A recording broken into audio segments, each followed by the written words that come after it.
एक बार भगवान बुद्ध जेतवन विहार में रह रहे थे। भिक्षु चक्षुपाल भगवान से मिलने के लिए आए थे।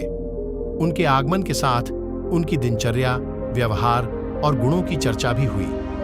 भिक्षु चक्षुपाल अंधे थे। एक दिन विहार के कुछ भिक्षुओं ने कुछ मरे हुए कीड़ों को चक्षुपाल की कुटी के बाहर पाया और उन्होंने चक्षुपाल की निंदा करनी शुरू कर दी कि उन्होंने इन जीवित प्राणियों की हत्या की। भगवान बुद्ध ने निंदा कर रहे उन भिक्षुओं को बुलाया और पूछा कि क्या तुमने भिक्षु को कीड़े मारते हुए देखा है? उन्होंने उत्तर दिया, नहीं। इस पर भगवान बुद्ध ने उन साधकों से कहा कि जैसे तुमने उन्हें कीड़ों को मारते हुए नहीं देखा, वैसे ही चक्षुपाल ने भी उन्हें मरते हुए नहीं देखा और उन्होंने कीड़ों को जानबूझकर नहीं मारा है, इसलिए उनकी भर्त्सना करना उचित नहीं है। भिक्षुओं ने इसके बाद पूछा कि चक्षुपाल अंधे क्यों हैं?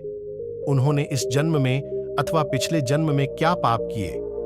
भगवान बुद्ध ने चक्षुपाल के बारे में कहा कि वे पूर्व जन्म में एक चिकित्सक थे।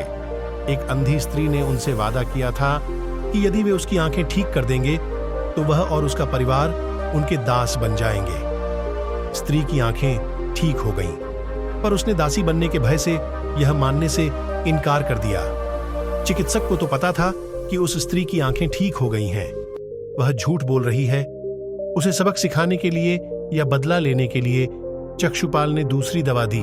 उस दवा से महिला फिर अंधी हो गई। वह कितना ही रोई पीटी, लेकिन चक्षुपाल जरा भी नहीं पसीजा। इस पाप के फलस्वरूप अगले जन्म में चिकित्सक को अंधा बनना पड़ा।